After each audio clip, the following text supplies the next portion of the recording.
there's other reasons for the general order in the geologic column rather than it evolving over about 600 million years.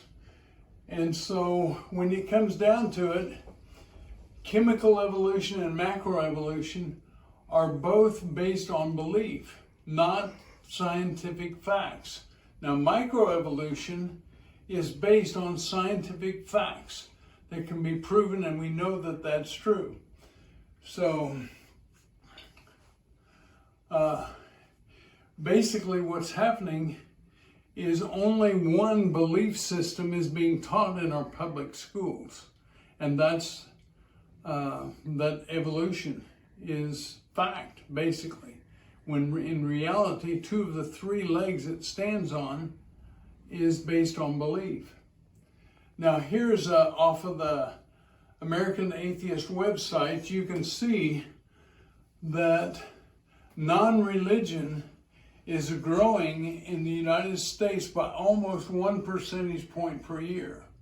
Now, one of the things I want to point out, notice it's going up somewhat slowly here. And in 2005 is when the next generation science standards were put into practice in Kansas. And Kansas just adopted it. Now, the people who made the next generation science standards was the National Academy of Sciences. I think it was a subcommittee, the National Research Council. But 92.8% of the National Academy of Sciences, according to a survey that almost half of them submitted that survey, were either atheists or agnostics.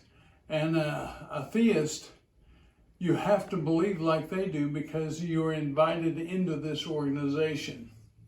And notice, after the next generation science standards were put in, it jumps from about 23% to almost 40% in 10 years. And according to even Pew Research, they say that non-religion is growing by 1 percentage point per year. Now, what I want to do is show you a demonstration of liquefaction. There are 5 scientific explanations for the general order of sorting of life forms in the geologic column. Now, none of these reasons have anything to do with the evolution of life from one kind of life to another kind. And this is the geologic column, and what is similar to is in almost all textbooks. But density is a factor. How dense is it? Mobility, how fast can it move? I always use a clam as an example because a clam is dense, and mobility, he's only got 1 foot that he just kind of pushes along with. So you would expect to find him in lower sediments. Intelligence, how smart is a clam? As far as we know, not that smart. And he could maybe see a wall of mud coming. Oh wait, he doesn't have any eyes. So he wouldn't see it coming, so he'd get buried immediately. Habitat, where does he live? On the bottom of the oceans and seas. So you would expect to find him on lower levels. And that would be the animals that are down in this area here. The other one, the demonstration, is on liquefaction. And this is what liquefaction is. If the Bible's true and there was a worldwide flood, then that would mean that there would have been like a 200-foot, I will call it bulge, from the tides that circle the earth twice a day. And that would have caused a lot of pressure to go down into the soft sediments, about 1,700 pounds of pressure into the soft sediments that are formed from the erosion from the fountains of the deep, eroding the walls next to it as it spews up. The process of quicksand is liquefaction, which is a spring coming up through sand. And so if a person gets into it, you sink because you are dense and you will start sinking down into it. Now here's an illustration. Another illustration is if you walked along a beach and had a wave come in, you're okay, you can walk on the sand and everything's fine when the water's there, but when the water goes out, your foot sinks down a little bit. That's the process of liquefaction. Now here's an illustration of it. So you've got a wave here, and so pressure of water is going into sediments, and the wave goes by, and then that water has to get out. And as it leaves, it sorts things in this area here according to density and size of particles and things like that. That's why there's layers in the geologic column. And then another wave comes by and it goes down. So there'd have been, I don't know, a fair portion of the year of the flood, the whole earth would have been covered, and this sorting process of liquefaction would have been going on. Now it affects not only sediments, but also animals. Now, liquefaction takes place as the water compresses and releases, and Dr. Leonard R. Brand buried a bird, mammal, reptile, and amphibian in muddy water. And then they started water going up through it, causing liquefaction. And it sorted the animals in that mud into this order: amphibian, reptile, mammal, and bird. Look here. What's the order in the geologic column? It is amphibian, reptile, the dinosaurs, mammals, and then the birds up here.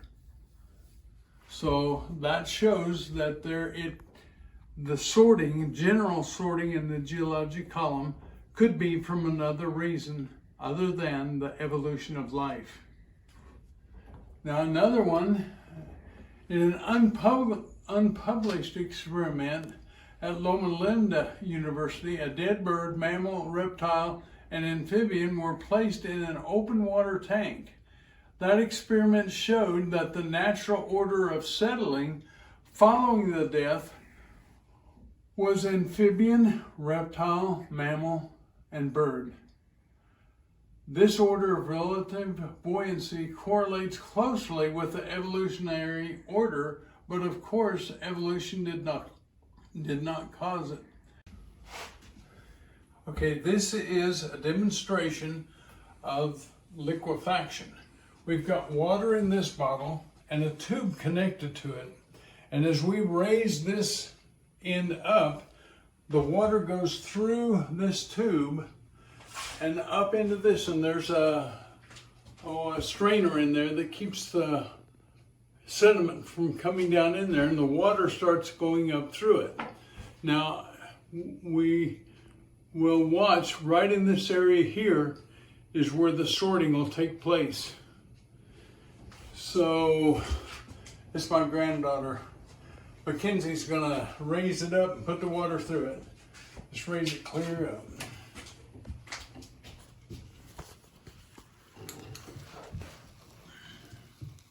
See it sorting?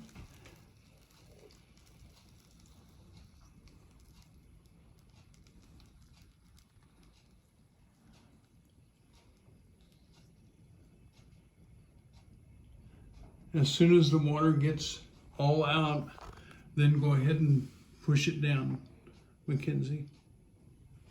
Okay? Should be good enough. Go the other way. Okay, now the water goes back down through the tube.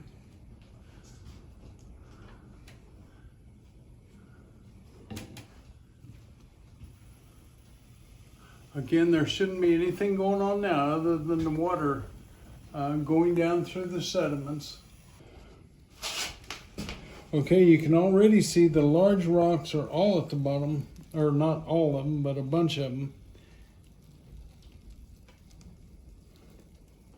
And you can start to see there's larger stones at the bottom, and then lighter, and then there's a layer.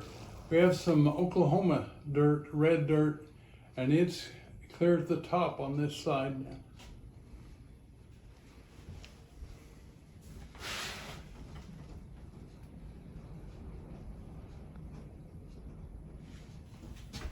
There's definitely the red dirt at the top and some finer particles here and the larger particles down here. And so it does work. And this one, sometimes it's more obvious than what it is here.